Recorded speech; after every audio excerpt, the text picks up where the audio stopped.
Gabon Echo, désormais sur Radio Gabon La Référence. Gabon Echo, votre espace de décryptage des activités économiques par des experts. Gabon Echo, votre rendez-vous économique, c'est tous les jeudis à 10h05 sur les antennes de Radio Gabon La Référence avec Gérard Malekou, Fabien Guy Onkevele.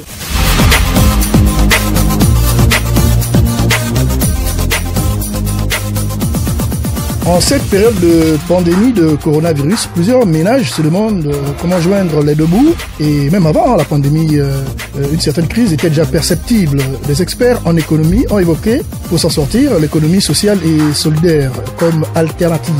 Disons-nous, pour sortir de cette ornière. En effet, au travers des activités génératrices de revenus, appelées aussi AGR, l'on peut remarquer ici et là que plusieurs Gabonais se démènent pour ne pas être ruinés. Partant des vendeurs d'eau, en passant par les fabricants de meubles avec des objets de récupération tels que de vieux pneus, pour ajouter les vendeurs de jus naturels et autres laits caillés. Toutefois, la définition de l'économie sociale et solidaire conjuguée aux AGR peut nous paraître encore floue. Heureusement que nous avons dans nos murs un expert en la matière qui pourra mieux nous édifier et surtout nous élucider sur l'impact de la pandémie par rapport aux activités génératrices de revenus. Gabon Echo reçoit ce jour M. David Moutsetadi, expert en économie sociale et solidaire. Bonjour M. David Moutsetadi. Bonjour. Avec moi, comme à l'accoutumée, Fabien Guy Onkevele. Bonjour Fabien. Bonjour Gérard Malekou, bonjour M. Moutsetadi et soyez la bienvenue à l'émission Gabon Echo.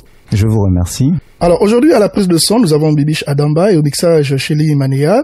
Merci de nous renouveler votre confiance, amis auditeurs. Nous nous battons pour éclairer vos lanternes et rendre plus accessibles les aspects économiques qui peuvent vous paraître barbares ou hermétiques.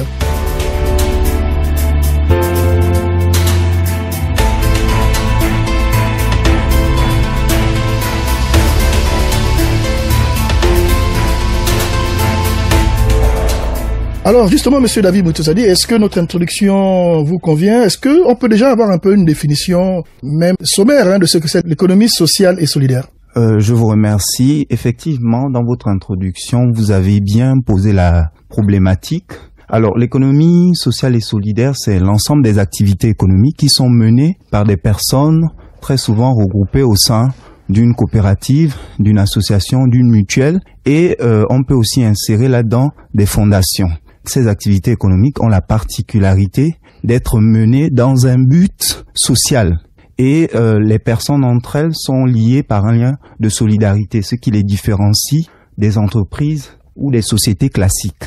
Alors, ces entreprises aussi ont la particularité de se pencher sur des secteurs qui sont délaissés par l'État et des secteurs qui sont peu rémunérateurs et donc pas très attractifs pour les entreprises classiques.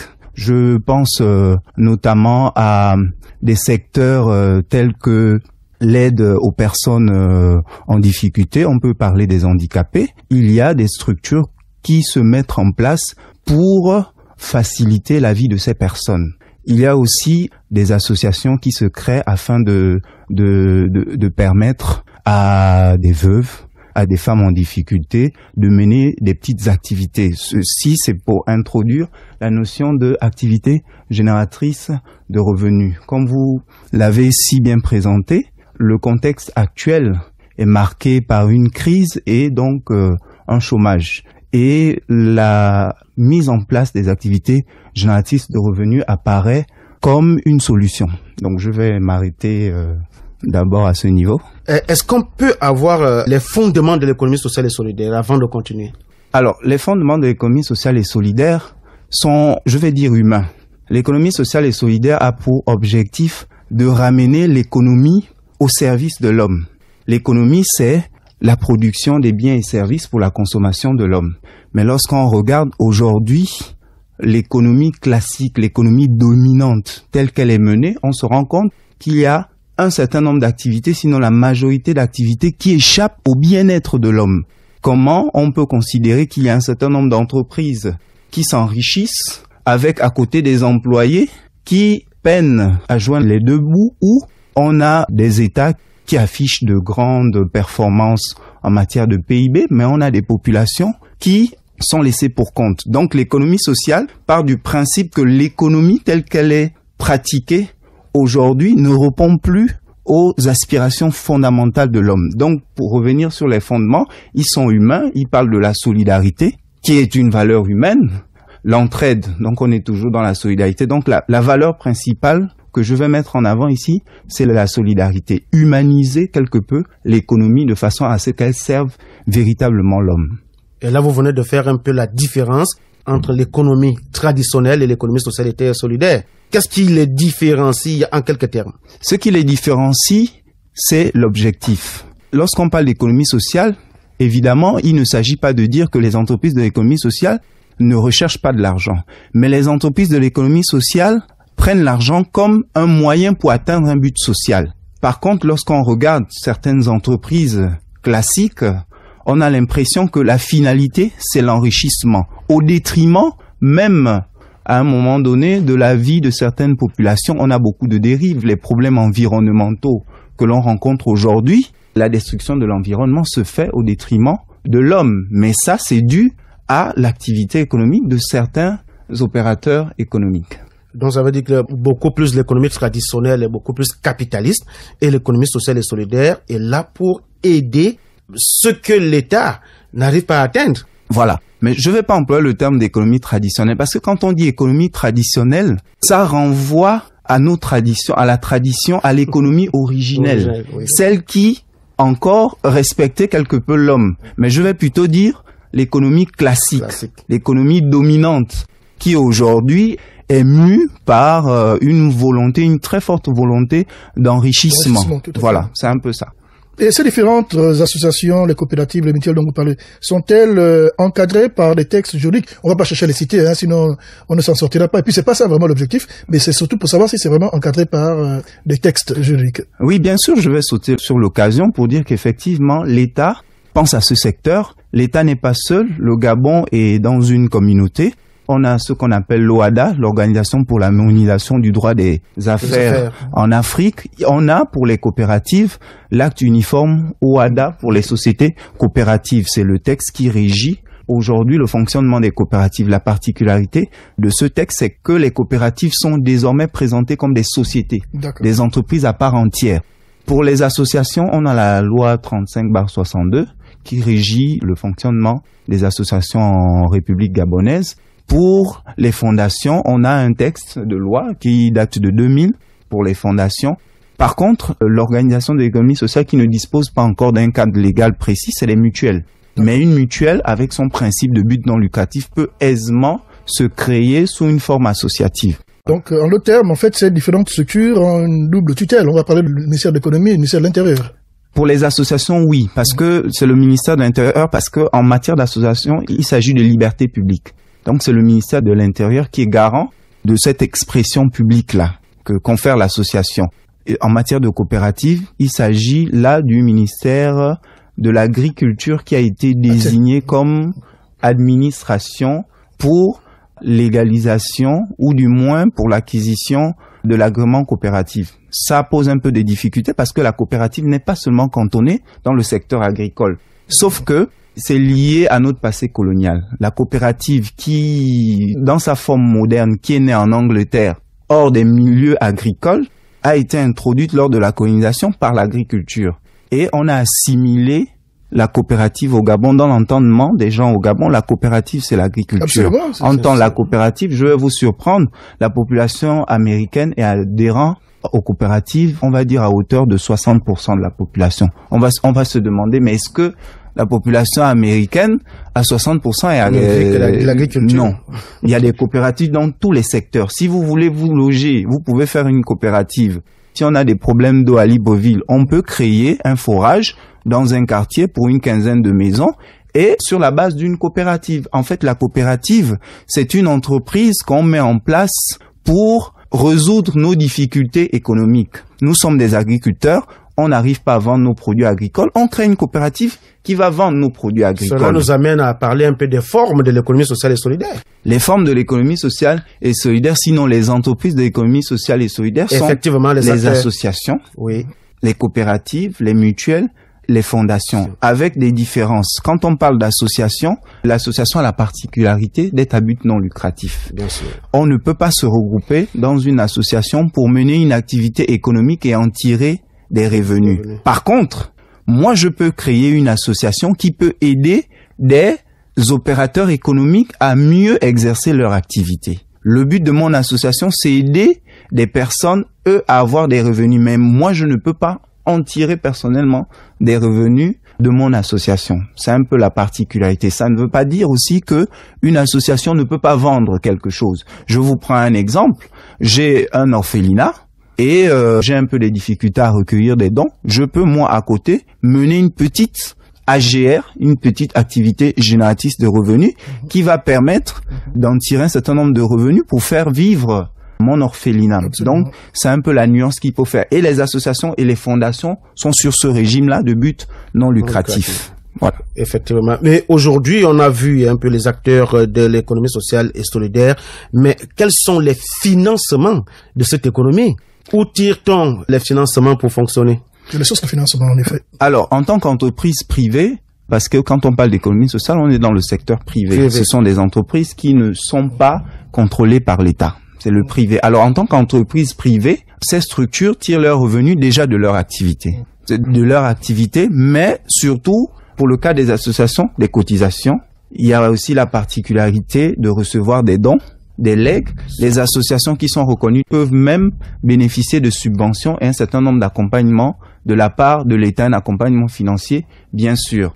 Il y a pour les coopératives, c'est essentiellement, une coopérative, c'est une société à part entière. Une société, on entend, on met un capital, la société produit quelque chose et on en tire un revenu. Donc, les sources de financement sont l'activité, les cotisations des membres, les dons, les legs et autres contributions de la part d'organismes ou de personnes sensibles à notre activité. Mais qui peut créer une entreprise basée sur l'économie sociale et solidaire? Tout le monde. Tout le monde peut créer une entreprise d'économie sociale et solidaire. Il y a le volet solidarité fait aussi que des personnes qui n'ont pas de difficultés peuvent créer une entreprise d'économie sociale. On peut être, par exemple, des transporteurs. On a des difficultés à avoir des clients. On peut se regrouper. On crée une coopérative qui, elle, va nous permettre d'entretenir tout un réseau commercial pour attirer nos clients. Vous voyez que à la base, on n'est pas forcément des personnes en difficulté. Donc, tous les publics peuvent créer une entreprise d'économie sociale à condition de se dire qu'on se regroupe et on doit fonctionner sur une base solidaire. Parce que la particularité en économie sociale, c'est l'égalité entre les membres. Une coopérative, vous pouvez apporter 20 000, moi j'apporte 10 000 dans la coopérative, mais lorsqu'il faut prendre des décisions, c'est sur la base d'une personne égale une voix. C'est la particularité et non la contribution de la personne. Mais qu'est-ce qui explique justement cette méfiance ou ce manque d'engagement des Gabonais à la création de ces différentes structures, sachant que, par exemple, en Afrique de l'Ouest ou au Cameroun à côté, beaucoup vivent de ça? Est-ce que c'est un problème culturel? Qu'est-ce qui explique ça, monsieur Moutotadi? Problème culturel, si je prends le cas du Cameroun, je pense qu'on n'est pas très différent s'il faut parler de culture.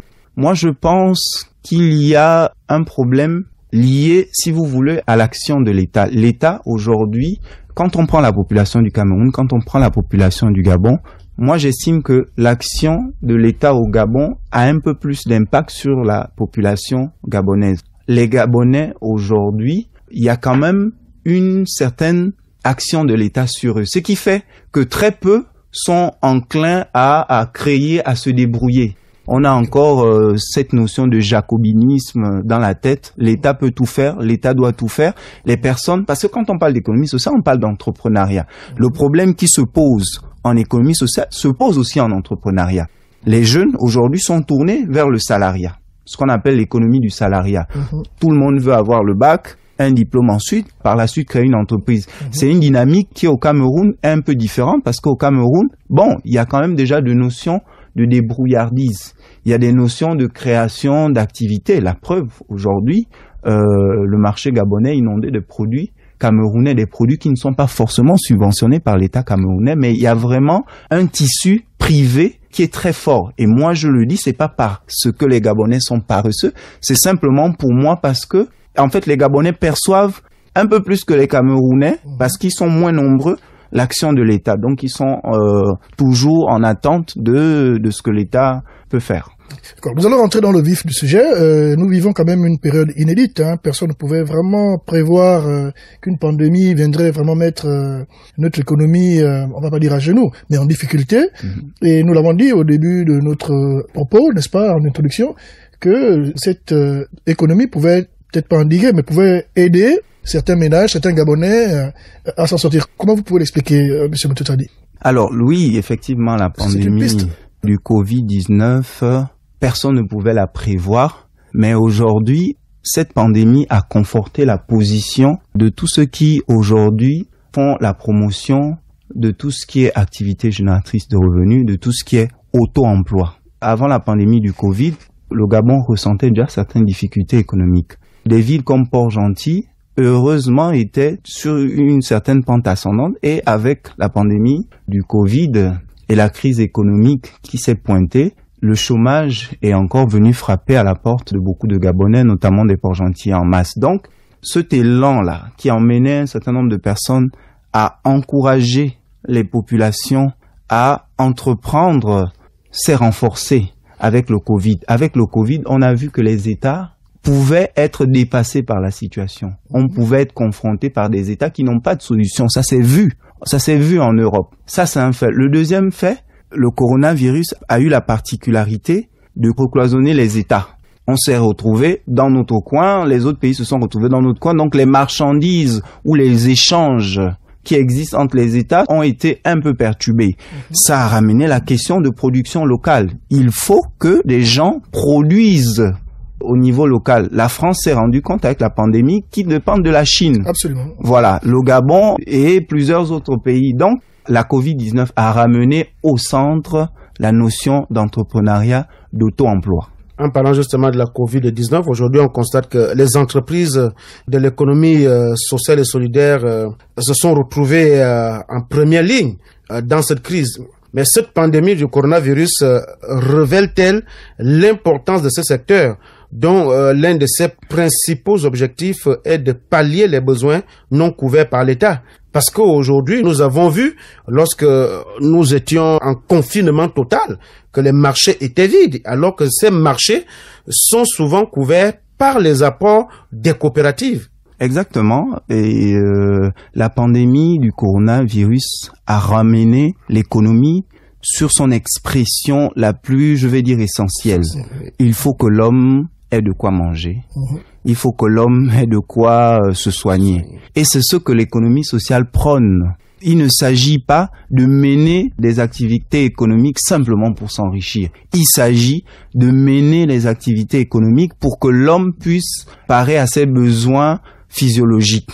Et, comme vous l'avez si bien dit, les coopératives qui produisent, même si aujourd'hui on a un peu des difficultés à avoir une visibilité dans ce sens-là, dans l'action, dans l'impact même des coopératives, mais les coopératives qui produisent se sont retrouvées en première ligne. Je vais aller plus loin. Lorsqu'on a vu l'action que l'État a menée, il s'agissait de mettre en place une banque alimentaire. Mais la banque alimentaire, ce sont des mécanismes que l'économie sociale utilise depuis longtemps. Il y a, en Nzanyon, il y a une compatriote gabonaise qui a créé, à un moment donné, une épicerie sociale. L'objectif pour elle était d'avoir des produits à moindre coût et les vendre à moindre coût à des personnes vulnérables. Donc les principes... Les Gabonais économiques, comment faire? Les Gabonais économiques, c'était sur présentation voilà, de sa carte CNAMGES. Voilà. Oui. Donc, on a vu que l'État a emprunté des moyens que l'économie sociale utilise depuis longtemps. Et donc, c'est avec aisance qu'on peut dire que la Covid-19 a vraiment mis au centre l'économie sociale. Mais aujourd'hui, avec cette pandémie, des structures qui étaient créées, qui n'ont pas pu avoir l'activité au cours de ces moments difficiles de crise sanitaire, qui est devenue aussi une crise économique, est-ce que ces structures ne vont pas disparaître? Oui, il y a ce risque-là parce que, bon, vous passez combien? On a passé 3 mois de confinement, voilà, il y a ce risque-là. Mais la particularité, et là je vais essayer vraiment de parler d'AGR, la particularité de ces structures, ce sont des structures simples, que l'on monte simplement, qui ne nécessitent pas un certain nombre de moyens. Donc les pertes en matière par rapport à une entreprise qui a toute une infrastructure, qui a un certain nombre de dettes, parce que des engagements financiers, ces entreprises-là, moi je pense, vont mieux supporter la crise liée au Covid. Effectivement, il y a des pertes, mais elles ont la capacité à se remettre rapidement. Parce que la Covid-19 a entraîné le confinement. La crise économique n'est pas due à une question d'offre et de demande, c'est simplement l'activité économique qui s'est arrêtée. À partir du moment l'activité économique reprend, ces structures-là facilement vont pouvoir essayer de, un tant soit peu, revenir à leur niveau d'antan. Tel n'est pas l'objectif de notre émission du jour, mais la réalité, il faut le dire, même si nous sommes une chaîne publique, c'est que pour revenir sur le cas des banques alimentaires, il y a eu plus de grincements dedans que de satisfecit de la part des populations par rapport aux banques alimentaires. Oui, effectivement, il y a eu beaucoup de tensions dans la distribution des kits alimentaires. Comment vous l'expliquez en tant que technicien? Moi, je l'explique aussi, il faut dire, par l'urgence de la situation. D'accord. L'État n'a pas la prétention de connaître tout, d'être parfait. Déjà de prévoir ce genre de prévoir ce genre de situation. Comme je le disais tout à l'heure, il y a beaucoup de facteurs qui sont liés à l'identification des bénéficiaires, des économiquement faibles, comme on des économiquement faibles, ou des personnes qui, sur le coup, se sont retrouvées vraiment en difficulté. Voilà, en difficulté, parce qu'effectivement, c'est un cas qu'on ne souligne pas souvent. Voilà. Il y a effectivement les économiquement faibles, mais il y en a qui ont été victimes. Oui, voilà, il y a des travailleurs qui ont été victimes d'un arrêt de travail, et donc une perte sèche de leurs revenus, qui, eux, étaient éligibles à ce programme-là. Donc, c'est lié à un certain nombre de facteurs. On a notre urbanisation qu'on connaît. Il faut passer de maison en maison. Comme je le disais tantôt, on peut... Le risque de louper une maison... On loupe une maison. Il y a aussi un certain nombre de choses qui emmènent... Il y a des populations. Il s'est fait identifier ici, il se fait identifier là. Exact. Voilà. Exact. Sans l'incivisme.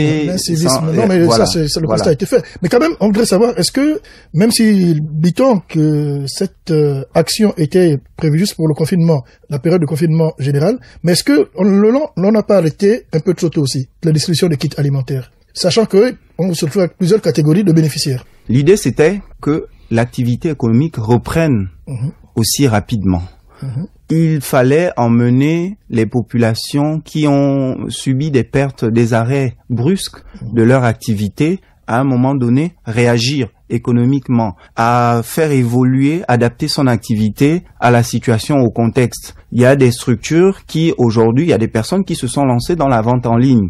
Il y a des restaurants qui se sont lancés dans la livraison à domicile. Donc, l'idée, c'est ne pas ramener cet état-là qui fait tout, mais d'inciter les populations à se prendre aussi en charge. Ce qui est un peu contraire à cette notion qui veut que, les populations attendent tout de l'État. Donc, il fallait vraiment circonscrire cette période-là de partage des kits alimentaires à la période de confinement, parce que il y a aussi des répercussions sur l'économie. Moi, je pense que à partir du moment que Secado ou le groupe Secagadis était le seul partenaire dans l'opération de bons alimentaires, les concurrents à côté n'enregistraient plus de clients ou moins de clients. Tout le monde se tourne vers celui qui est partenaire de l'État. Donc, il y a aussi ces questions-là de rééquilibrer l'économie. Si vous avez, d'une part, quelqu'un qui est nourri au kit alimentaire, à un moment donné, il n'ira plus au marché. Et celui qui essaye de se remettre sur la selle économiquement, va enregistrer moins de clients. Donc, il y avait aussi cette volonté-là de relancer rapidement l'économie, même si on voit quand même que certaines restrictions actuelles freinent encore un tout petit peu le déroulement normal de l'économie. C'est-à-dire, vous avez dit que pendant cette période de confinement, certains compatriotes ont réussi à développer d'autres activités. Pensez-vous que cette crise puisse être le point de départ d'une nouvelle économie fondée sur l'économie sociale et solidaire? L'économie sociale et solidaire seule n'a pas joué un rôle prépondérant, on va dire, dans le cadre de la lutte contre la crise liée au coronavirus. Mais en matière d'économie, d'activité économique, effectivement, la Covid-19 a renforcé les tendances qui se faisaient déjà, c'est-à-dire le recours aujourd'hui à la vente en ligne. Aujourd'hui, Facebook, que nous utilisons tous, est un formidable outil de vente en ligne, même si je ne fais pas la promotion de Facebook ici, mais un certain nombre d'opérateurs économiques, de petits vendeurs s'en sortent aujourd'hui grâce à cet outil-là, grâce aux réseaux sociaux. Donc, la pandémie a marqué un coup d'accélération vis-à-vis de cette tendance-là. Voilà. C'est ce que moi je peux dire là sur le coup par rapport à cette période. l'économie sociale et solidaire une alternative pour aider les compatriotes. Donc, ce que l'État ne touche pas, et il y a certains qui sont à but non lucratif, comme les fondations. Nous avons par exemple les associations. Pendant cette crise, ceux-là, ils n'ont pas d'activité génératrice de revenus. Mais comment cette catégorie-là pouvait aider les populations à mieux tenir cette crise du coronavirus?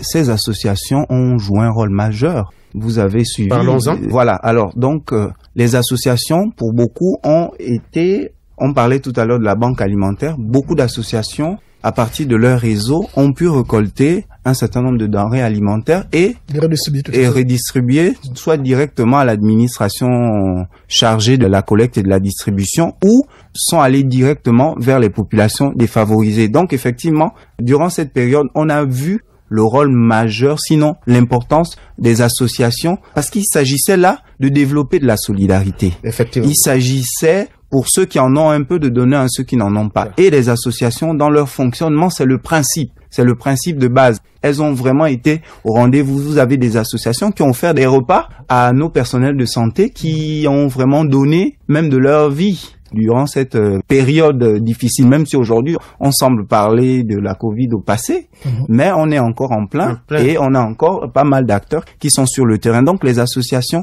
ont joué un rôle, on va dire, majeur dans la distribution d'un certain nombre de produits. Les bavettes, beaucoup d'associations ont été à l'initiative de la distribution de bavettes, de gel hydroalcoolique, et un certain nombre d'éléments qui constituent la panoplie des mesures barrières. Oui, justement dans cette panoplie, par exemple, pour revenir sur le cas des bavettes, à un moment donné, nous avons vu un contrôle de ces instruments-là de protection par les entités de la tutelle, qui ont pour objectif le contrôle de ces bavettes.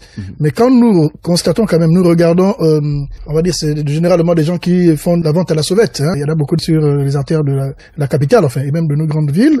Mais nous n'avons pas la possibilité de vérifier que ces bavettes ont été effectivement contrôlées et qu'elles sont, on va dire, qu'elles sont garanties, qu'elles sont sécurisées. Oui, c'est la question de l'informel. D'accord. C'est pas simplement lié aux bavettes. Il y a beaucoup de produits qui sont vendus dans la rue et on n'a pas la possibilité de vendre. Mais là, vous me tendez une perche. Dans l'impact de la Covid sur les activités génératrices de revenus, on a ce genre d'activité-là qui s'est créé.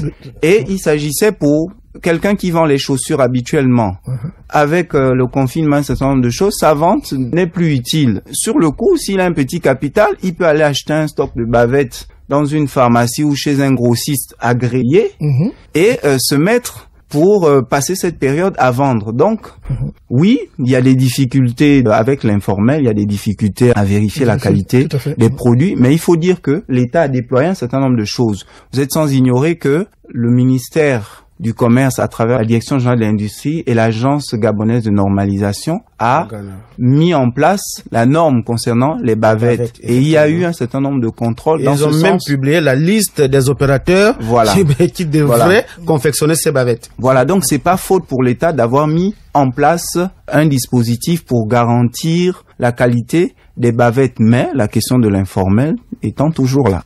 En parlant toujours de la question de l'informel, et on parle d'économie sociale et solidaire, est-ce que l'informel se retrouve dans ce cas-là? Ou bien l'économie sociale et solidaire, c'est uniquement ceux qui sont répertoriés par le ministère de l'Intérieur ou qui répondent aux normes de création d'entreprises? L'économie sociale et solidaire, encore une fois, c'est une pratique. Oui. On peut se mettre en coopérative, on peut respecter les critères de fonctionnement d'une coopérative ou on peut respecter les critères de fonctionnement d'une structure solidaire et ne pas partir se faire enregistrer. Ça veut dire qu'on peut travailler dans l'informel et être une entreprise sociale et solidaire? On peut pratiquer. On peut pratiquer comme à partir du moment où on pratique une activité économique classique dans l'informel, on peut aussi pratiquer une activité de type économie sociale dans l'informel. Mais on se fait appeler entreprise de l'économie sociale à partir du moment où on respecte un certain nombre de critères. Aujourd'hui, je vous disais que la mutuelle, je vous prends un cas simple, les tontines. Les tontines, effectivement. nous sommes pour beaucoup là dans des tontines, on n'est pas immatriculé quelque part. Mais on pratique bien de la solidarité entre nous parce que moi, si je prends le premier, je bénéficie là d'une sorte de crédit sans intérêt. Et si je prends le dernier, c'est une épargne et je ne paye rien dans cette épargne. Vous voyez que c'est bien une activité économique que les banques pratiquent. Mais on pratique tous. Mais à partir du moment, on va pas dire qu'à partir du moment la tontine n'est pas enregistrée, c'est pas une structure solidaire. Donc il y a un peu cette différence-là à faire, ou cet aspect-là à relever.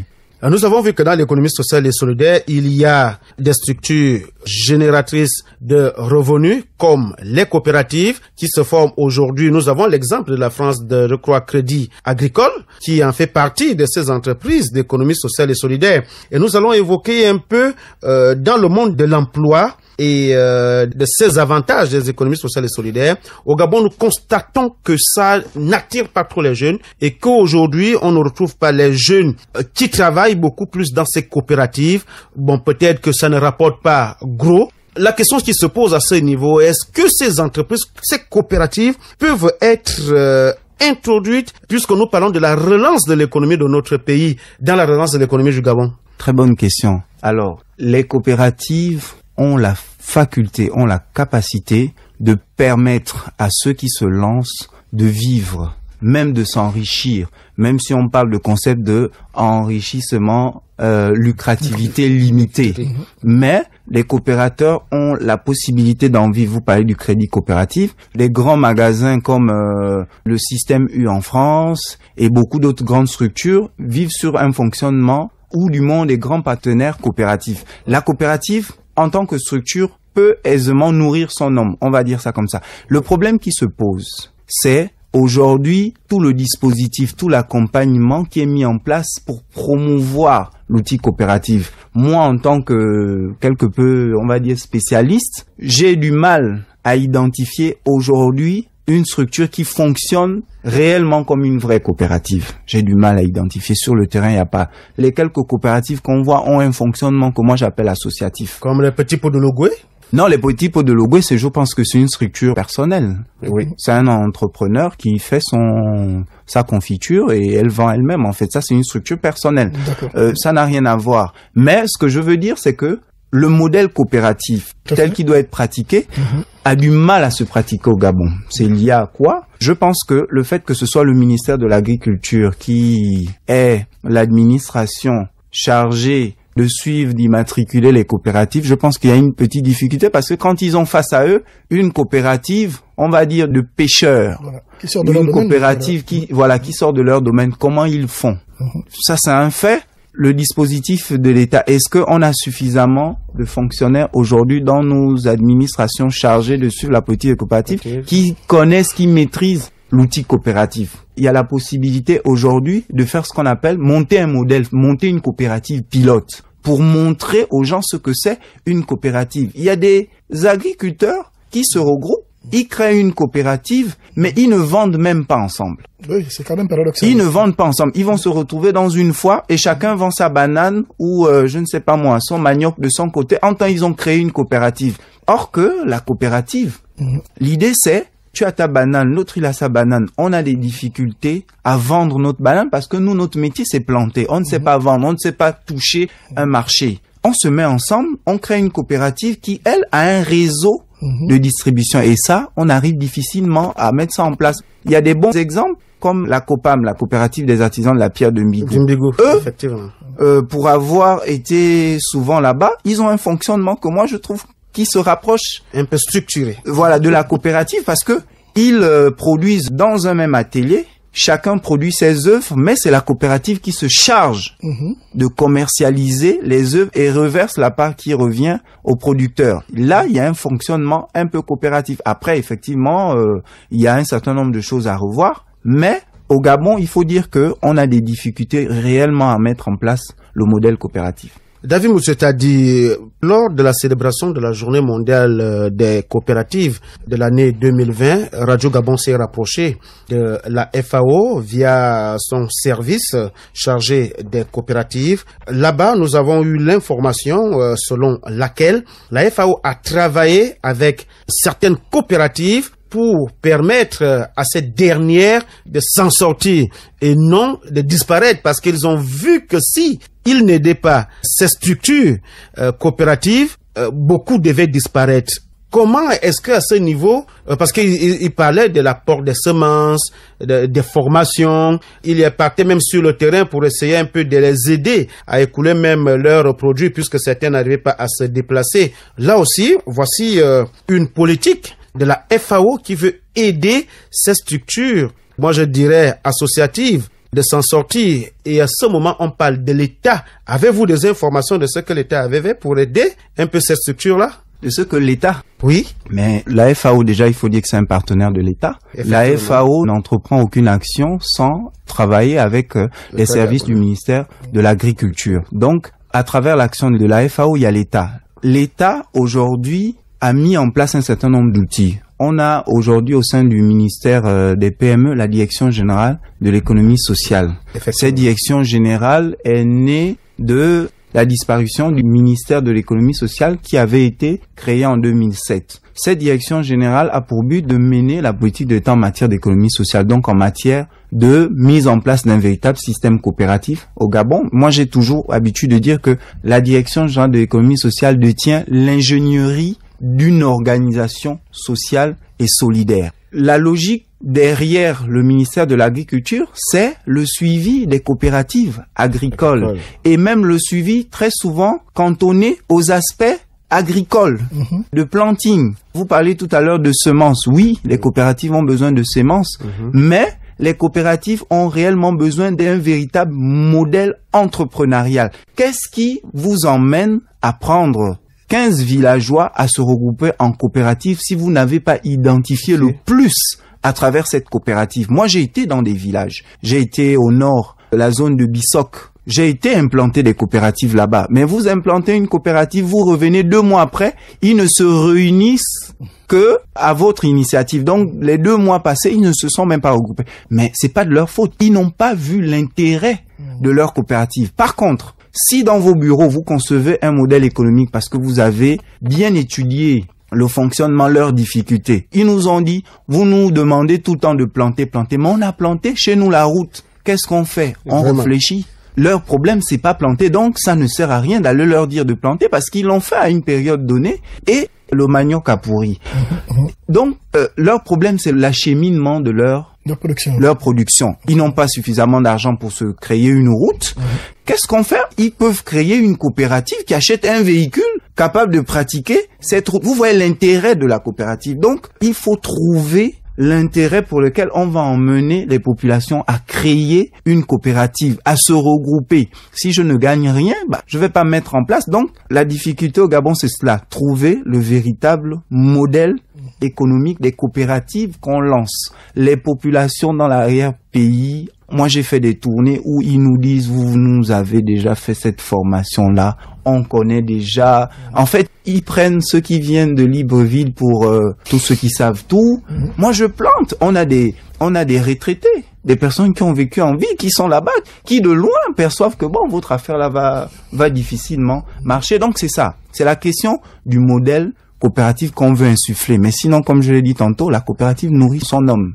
Pour vous, qu'est-ce que vous proposez donc à l'État pour aider le mouvement associatif au Gabon? Le mouvement, on était sur le mouvement coopératif. Le mouvement coopératif. Je propose la mise en place des coopératives pilotes. Concrètement, concrètement, l'État doit mettre en place avec ses partenaires, créer une coopérative, doit identifier un secteur porteur. Je prends le cas, je parle beaucoup de bananes parce que à un moment donné, je plantais de la banane à la Rimboué. On identifie par exemple le secteur de la banane et on se rend compte que en transformant la banane, vous savez qu'à partir de la banane, on peut faire de la farine de banane. Effectivement. On identifie un marchand, on dit cette farine de banane-là est prisée, on va dire dans la pâtisserie, un peu de luxe. Moi, je le dis comme ça. C'est identifié, on a trouvé une niche. Pas forcément, on n'est pas obligé de trouver une niche, mais un secteur qui est porteur. À partir de ce moment, on crée une coopérative. Donc, on fait un business plan. En gros, on crée une entreprise.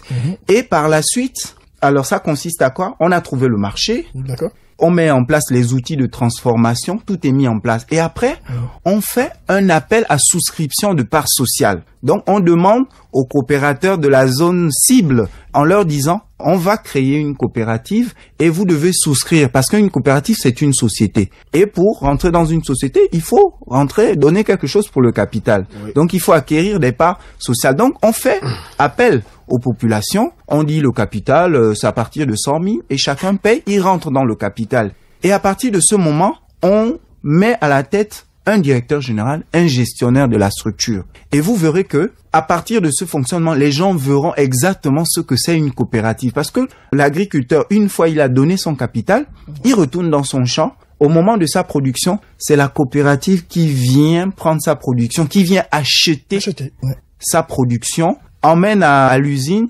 Après transformation, après vente, il y a encore un bénéfice qui se fera là-haut.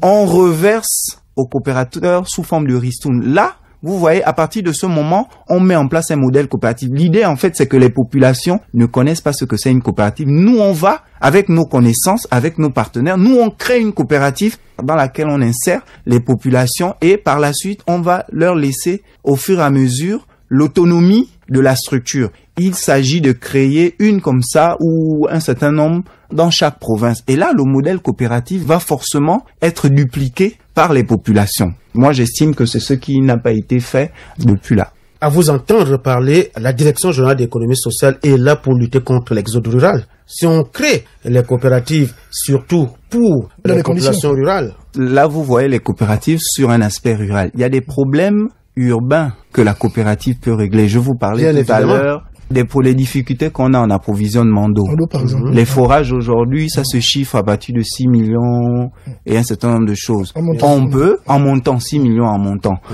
on est une quinzaine de maisons, on peut créer une coopérative qui nous fournit en eau. On crée un forage, on met ensemble, la coopérative va consister à quoi? On met ensemble de l'argent, on paye les frais liés à un forage et on paye les frais liés à l'entretien. Sauf que, pour payer ces frais liés à l'entretien, on met un réseau de distribution d'eau et on peut mettre des compteurs. Ça se fait. Ou du moins, on peut forfaitairement déterminer un montant et chacun paye. Et ça se fait déjà. Ça peut se faire sous forme de coopérative. On a des zones où ils ont des difficultés à avoir des magasins d'approvisionnement de certains produits. Je le dis parce que la coopérative à Manchester, dans les années 1800, la coopérative, le modèle qu'on connaît aujourd'hui, naît de là. Ce sont des tisserands pauvres qui, dans leur banlieue, n'arrivaient pas à avoir des produits alimentaires. Ils se sont regroupés, ils ont créé leur propre magasin et eux-mêmes, ils sont les clients de leur magasin. Donc, vous voyez que la coopérative peut résoudre des problèmes ruraux comme des problèmes urbains. Mais il s'agit simplement pour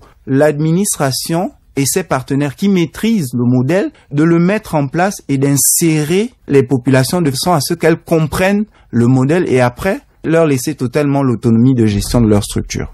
Monsieur David Moutoussadi, nous arrivons au terme de notre émission. Lorsque l'on suit la logique de votre développement, de votre dissertation, nous comprenons qu'en fait, la création de coopératives ou d'associations ou de fondations sont des structures envisageables au niveau du Gabonais, on va dire lambda, qui ne demandent pas forcément d'avoir un bagage intellectuel important, malgré les différentes réticences observées ici et là. Alors, quel mot de fin, justement, pouvez-vous apporter, justement, pour encourager, comme le disait Fabien, nos compatriotes à adhérer, ou du moins à pouvoir mettre en place ces différentes structures?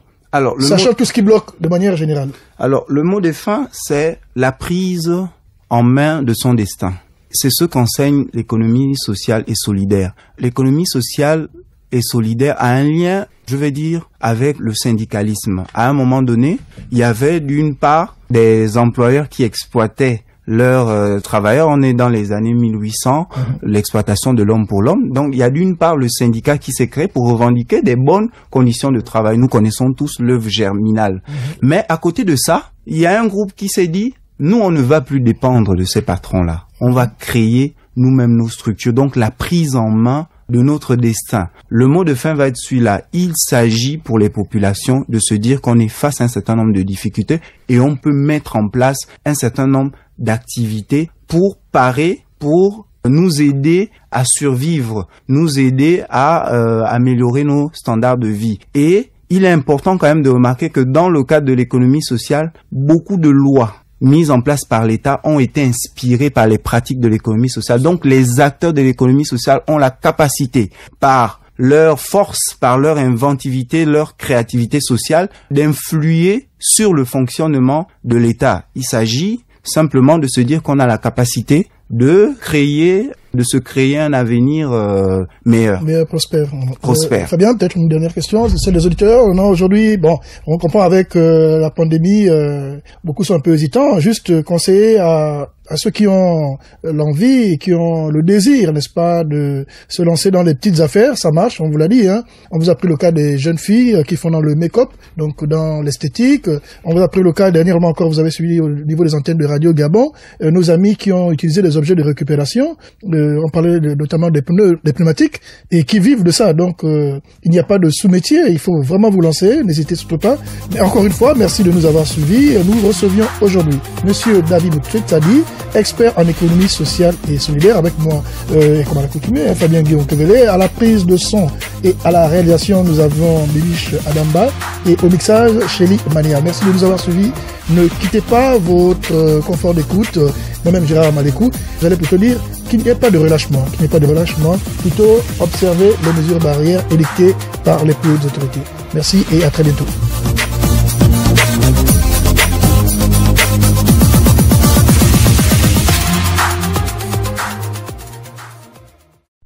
Vous êtes câblé sur Radio Gabon émettant de Libreville, 88.7, 96.5 FM. Où que vous soyez, nous sommes avec vous.